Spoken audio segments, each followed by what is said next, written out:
Welcome to the Success in Africa podcast with Dr. Modupe, your weekly dose of leadership vitamins to make you successful in Africa. Hello and welcome to the Success in Africa podcast. My name is Dr. Modupe Taylor Pierce, and I am a scholar and practitioner of leadership and organizational development. Simply put, I study what makes people successful.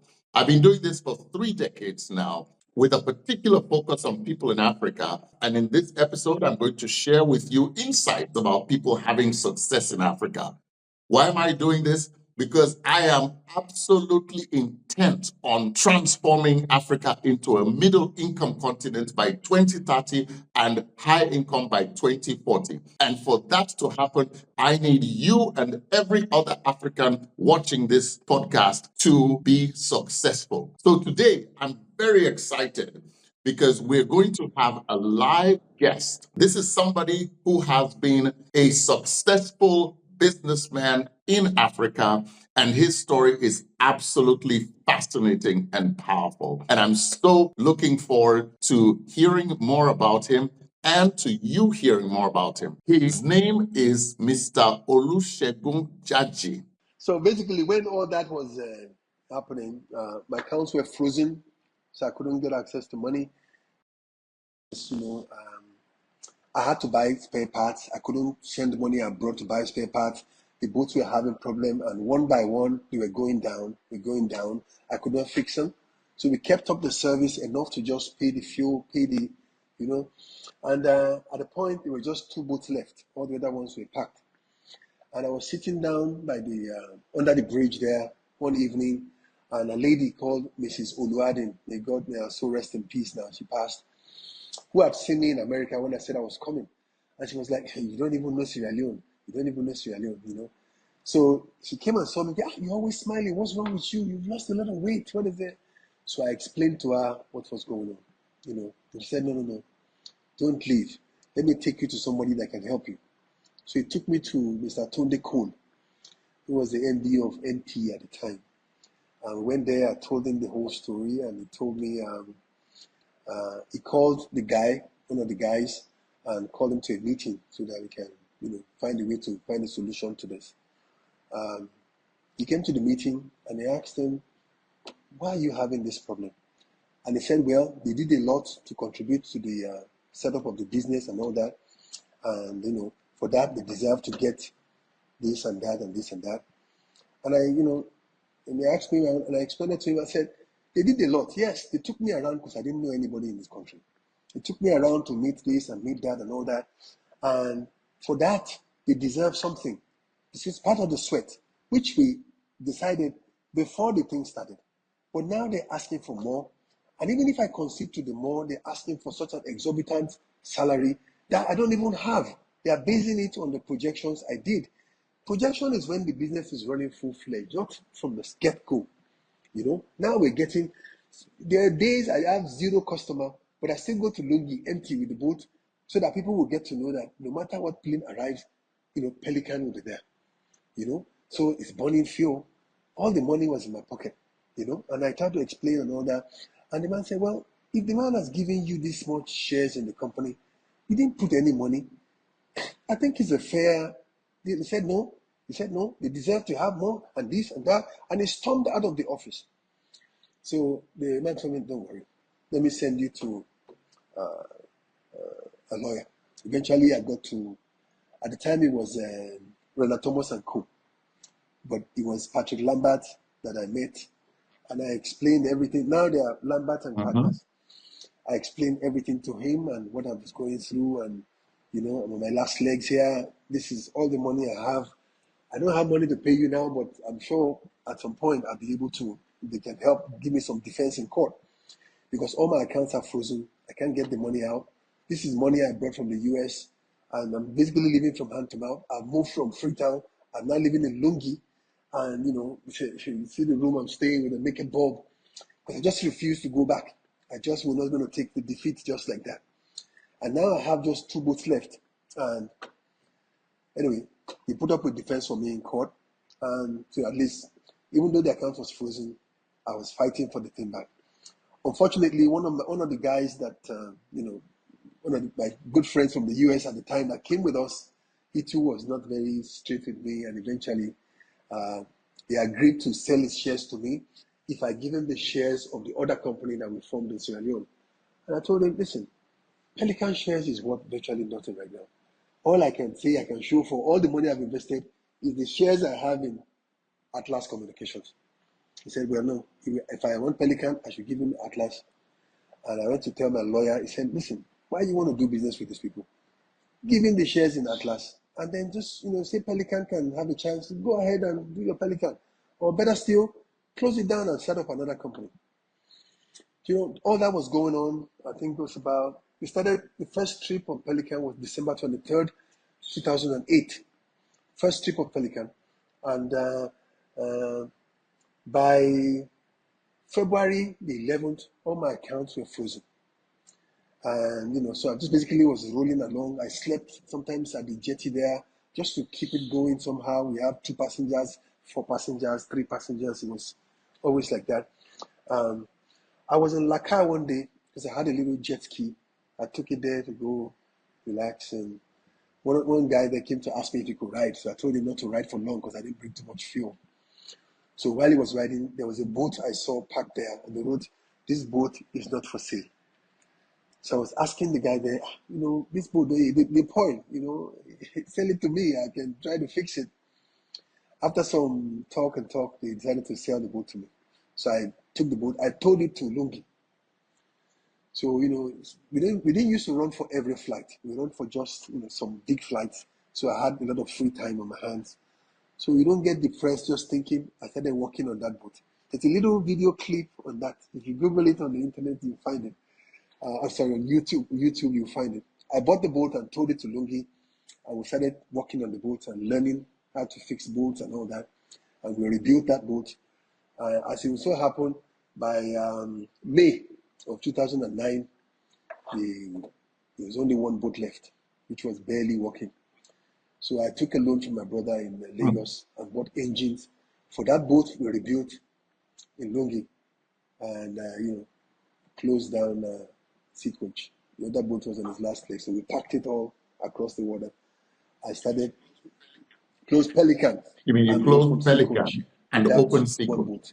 It was a Okay. 20-seater boat that was built fiberglass. I built an aluminum top on it, and we started it. Good thing there was no competition around, nobody around, so it gave us the time to at least still surviving a little bit. So we started Sea Coach with that one boat called the Humber One. And on that boat, I used to go back and forth and forth. I went on every trip because if it breaks down, that's it. So I always went on every trip telling the captain, just slow down and, make sure there's some passengers worry sometimes. And you just tell them, look, I'm the owner of the boat. If the boat is not safe, I will not be on it. Basically just relax, we're going to be fine. And, we went back and forth. Once that one worked out well, I started looking around for any scrap boat I could find. We started rebuilding the scrap boats. Sea Coach, we started adding one more scrap boat and then the other scrap boat and then one more. We gradually rebuilt it and it was going on like that. Okay. So now tell me the story. Go to the part where Okay. Zenith Bank got On involved. one of those days, I was in Lungi. I was feeling quite sick because I, lost quite some weight. I guess it was a diet and just cassava leaf and rice stuff, just some dry fish, So the boss came back. So just for those who are watching, I just want to remind them, this is now the story of somebody who had been a successful nightclub owner, owned many houses in America, has come to Sierra Leone, and his business went through a bit of hard times, but he absolutely refused to give up. So Okay, I was on one of those carry days. I on. was kind of feeling sick, so I was lying down at the terminal when the bus with passengers arrived, and there were about I think 11 passengers on the bus. As they arrived, there was a lady on the bus, and she looked at the boat. She said, "And that boat with the chick? This boat, is this safe? This and that." So I knew I had to be on that boat because someone like that going by herself might create a panic, and that's the last thing you want on the boat. So I just put on my shirt and got on the boat. I sat down next to her, and of course, boat was leaving. It was a bit choppy, So I said, hey, she was talking. I said, madam, it's okay. We're from, I said, your plane just arrived from Nigeria. I'm Nigerian too. Say, hey, yeah, what are you doing there? I said, yeah, this is my boat. And believe me, it is safe. If it's not safe, I will not be on it. It's become my regular tune to people that get scared. Like, I will not be on it if it's not safe. We'll be in Aberdeen soon. And I just started to come up with topics or things to talk about just to take our mind off the trip. In the midst of a little, it's always the story to tell her, something to just keep her calm. And then they say, why don't you get better boats to run the thing? I said, nobody will believe. All my money is in my pocket right now. He said, really? He said, how much money is that? So I brought out, and I had about maybe like $11,000 and, a lot of loans in my pocket. He said, why are you carrying the money around? I said, I told her the brief story that, my company had some problem. I formed a new company, but I'm afraid to put money in the bank so they don't. He said, no, it's a new company. It's a new company, you can open an account. I'm the new MD for Zenith Bank coming to take over in Freetown. Come to my bank. Come and see me. Open an account for you. You can't just freeze your account. It's a new company. What is it? The old company. Anyway, 2 days later, I went to see her and I opened an account with Zenith Bank. And, it made a big difference with money being in the bank. Because normally in my pocket, you spend sometimes with no record, sometimes, but with the money being in the bank, I can actually manage it and leave all that one. When we get passenger, we go buy the fuel, we get some credit from, and little things like that, paying the guys and, eventually. With the money there, I was able to buy a couple of scrap boats, and we had probably about 4 boats in total, different sizes of boats and all that. And we continued going. Towards the end of 2009, there was one day we were coming from, the boat was coming from Lungi, and the water was very, very rough. Very, very rough. Our biggest boat then, which was called the Super Eagle, the captain called me, Captain, he called me Captain. Captain, the water dey rough. I said, how many passengers you got? He said, 24. I said, well, why don't you go back and wait? Let the water calm a little bit before you come. So we went back, waited. About an hour later, I said, okay, we're on the way again. So he's coming. By the time he now called me, he said, Captain, I'm in the middle now. The water is so rough. I said, well, go back and just wait. Explain to the passenger. I said, I have passed halfway. Should I go back or should I keep coming? I said, if you pass halfway, keep coming. We're coming to meet you. So I took one of our small boats with the captain and we went out to go meet them. And really, the water was rough. But something I learned that day. We went close to the boat and I was telling the sailor on the boat, drop the rope in the water. I'll catch it and pull myself onto the boat. And the captain of the little boat was saying, no, sir, you cannot do that. The water is too rough. You think might hit your head or something. You might, you drown or whatever, And he was refusing to let me do it. I saw passengers were throwing up and all that. So I took my phone and I called Lungi. I said, don't send any other boat. The water is too rough in the middle. And he said, sorry, sir, the last boat already left. I said, well, call the captain. Tell him to go back. He said, okay. So I hung up and we're trying to. But when I turned around, I saw the other boat coming, in the same water. And it was just riding through, just like that. But this big one was struggling. I could see under the boat, I learned a very important lesson.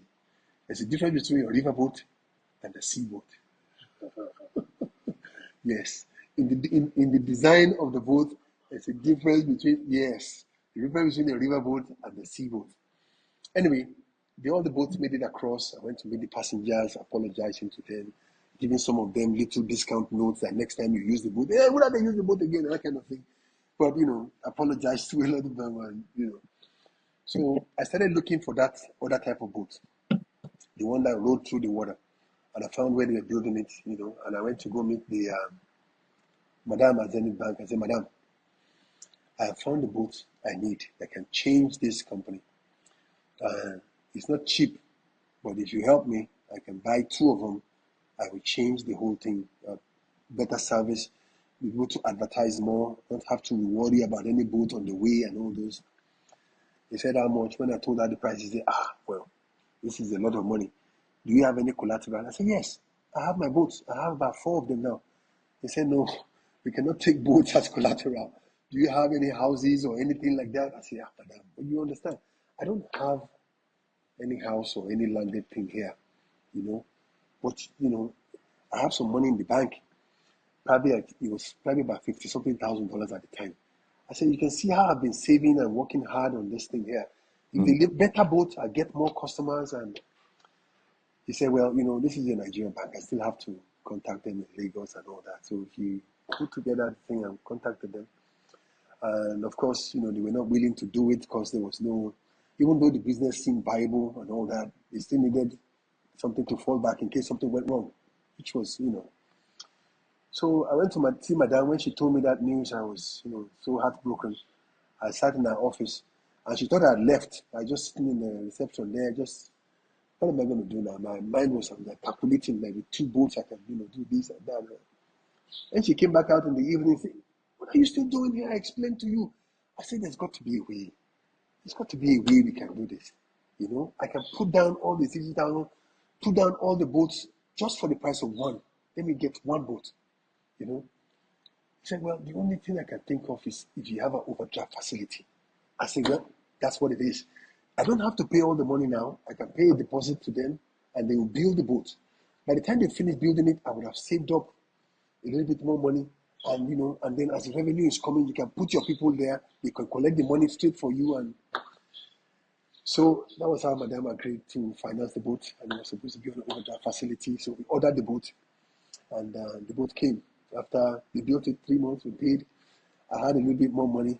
By that time, it was down to, almost 101 in terms of bills, just to save up, But eventually, we got the boat we wanted, and the boat came. I was so determined not to go back to the US. The revenue from the club at the time was able to pay my mortgage for my house, which was pretty high, because I and so we got the boat. When the boat came, African Minerals was just starting up operations, and they needed to move their crew to the mine from town every day. So they came and met me and asked if I could lease the boat to them. I said, of course I'll lease the boat, but whatever.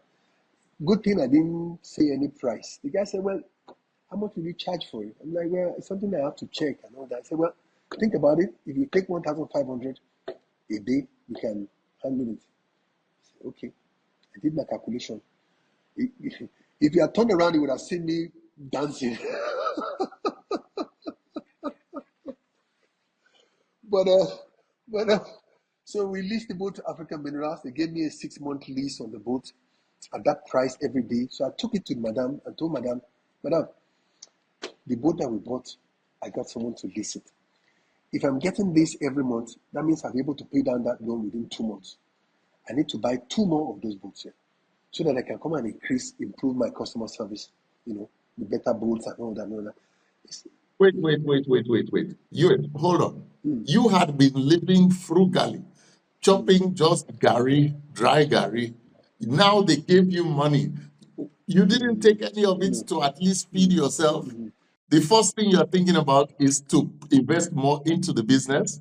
Is that what you said you did? And eventually I could buy whatever I wanted. The business is doing well, So, I took to her and she was like, no, we have not given it. I said, look at the contract. African Minerals will give you a bank guarantee that they will pay as long as the boat is fine. We have good captains driving the boat and all that, and this will be fine. After some persuasion, the madam agreed, and we ordered for 2 more boats. Now with overdraft. So we built the boats. The boats came. When the boats came, the one boat was not enough. So we needed 2 more actually.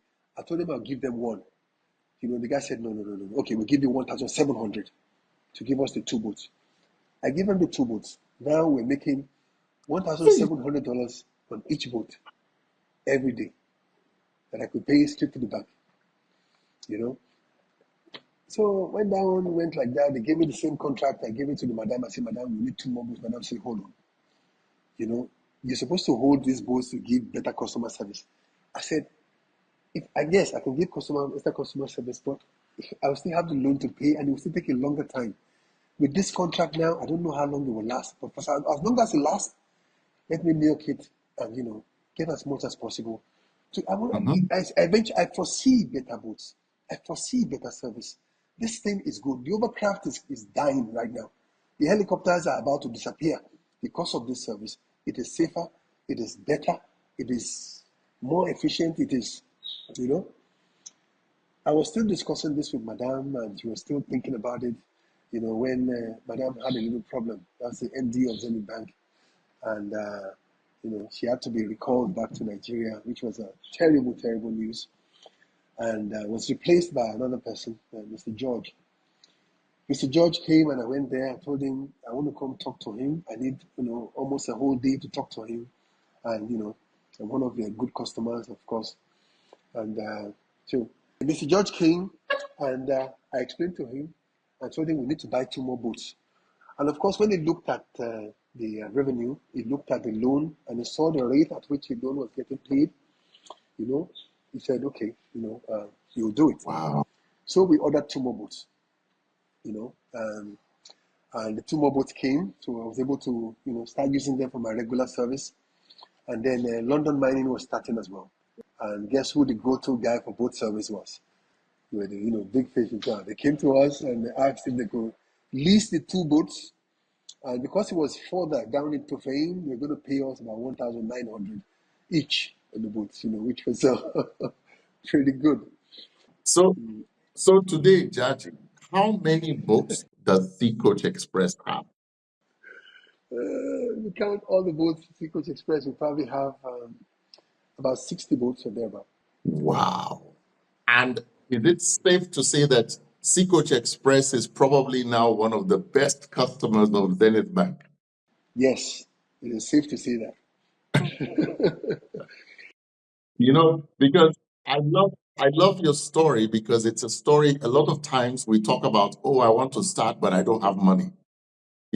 Access to capital, access to finance. And your story really illustrates it. So, now I want to pivot a bit, because I know you do a lot for the community. Okay. And in a way, we have a community of people who also want to learn. So, what was the secret to your success?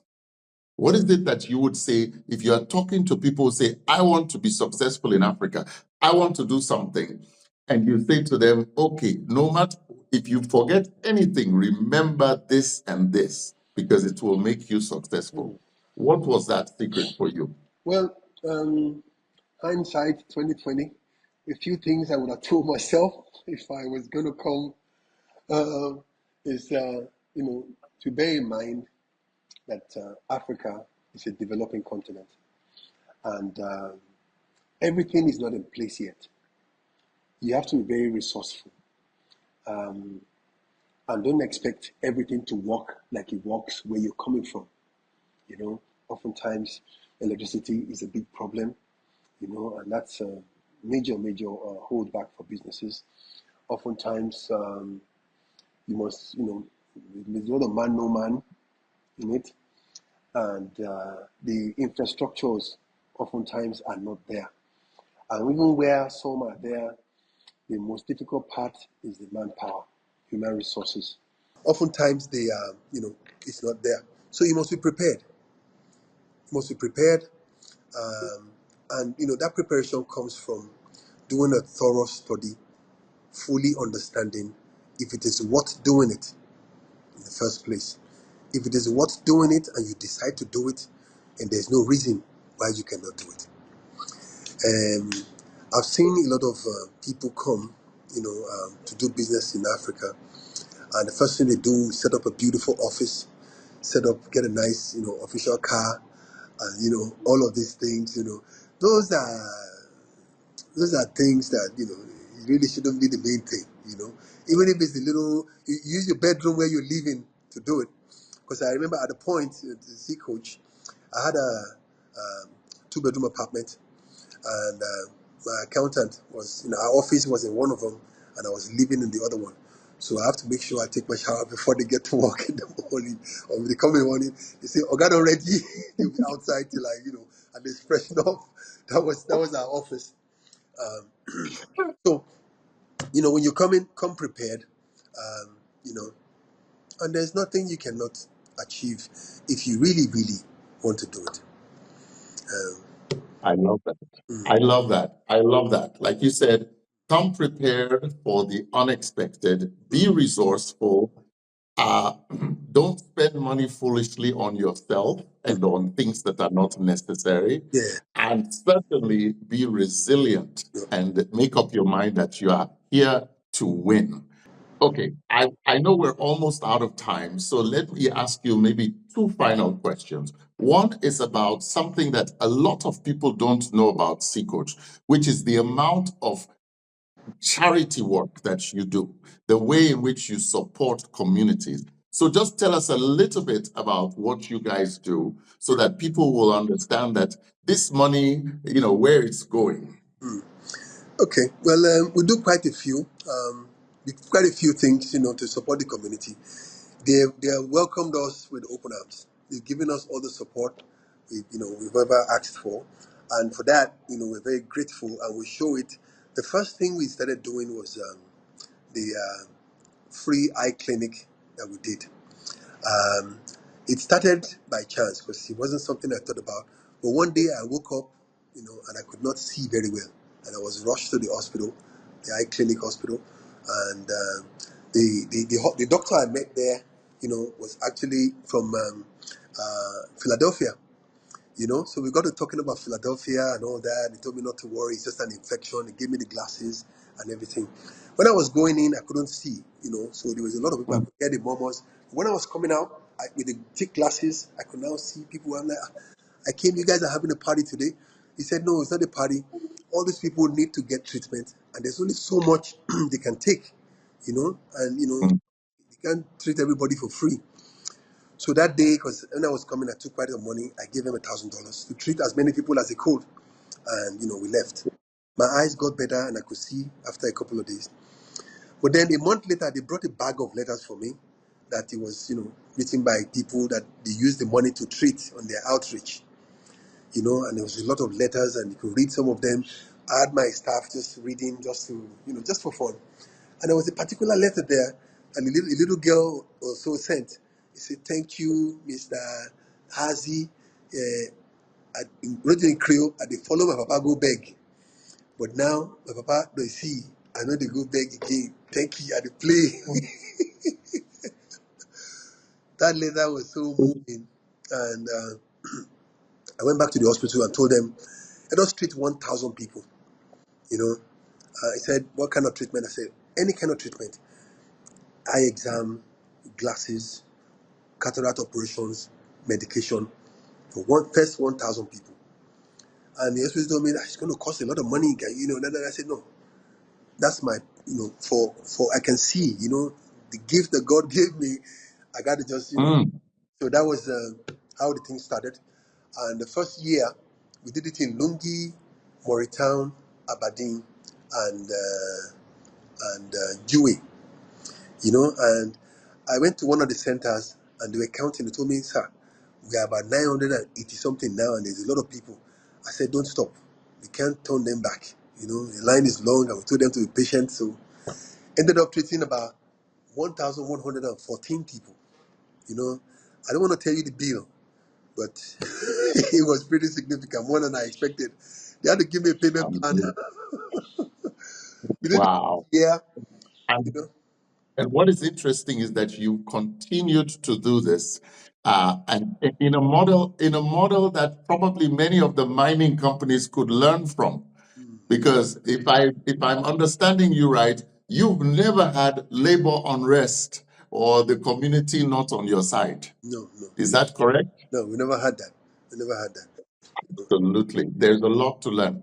There's one more thing. I found out there is no hospital, only one hospital there for women, which was the Aberdeen Women Clinic. It's the only hospital in Aberdeen. The only hospital in Aberdeen. Aberdeen is a social hub of the country, not just of Freetown. Mhm. And the community there, as big as it is, there was no hospital in Aberdeen. We decided to build the first hospital, and it's in Aberdeen Community Center. Sea Coach built, and we donated it to the government and to the people of Aberdeen. So that was also a Wow. big milestone for us. In addition to many scholarships we give to students and water wells and things like that we do. No wonder you are honorary Sierra Leonean. Uh, so now, um, in the long run, okay, what do you hope for with Seacoast? What are your plans long term? You mentioned one more country, but what is it that you want this company and for you yourself to be remembered for 50 years from now? Well, I mean, if you look at any country in Europe, in the European continent, every single country on the coast of Europe is connected not just by land or by sea or by air, but also by sea. Well, look at all the countries on the coast of West Africa. West Africa, barely by land, expensively by air, but none by sea. So Sea Coach started with the first international ferry service going to Conakry in Guinea, and we hope to extend it very soon. But one other pressing thing is the lack of a shipping service to service West Africa. It is my aim now, where I actually branched into travel and tourism by buying our first hotel, the Sierra Bay Hotel, which we're renovating now. Once that is done, the next thing we're going to try to do is to try and tackle this problem. It's a gaping need for West Africa, to be able to connect West Africa for cargo on the West African coast, and we're going to get it done. I would certainly not bet against you, because somebody who has the tenacity, who has the vision, who has the passion, who has the integrity to do what you have done, I definitely would be expecting that to happen. Jaji, thank you so much. You have been amazing, and you've been so generous with your knowledge. And I know that there are many people who will benefit from what you have gone through and the lessons that you've shared. Thank you so much. And I definitely look forward to taking one of those cargo ships or those passenger ships one of these days to Accra or to Lagos or to Dakar or to Lome, so that I don't have to necessarily fly. Yes. I'm looking forward to it. God bless you, sir. Thank you very much. Thank you. Tomorrow belongs to those people who prepare for it today. See you next week.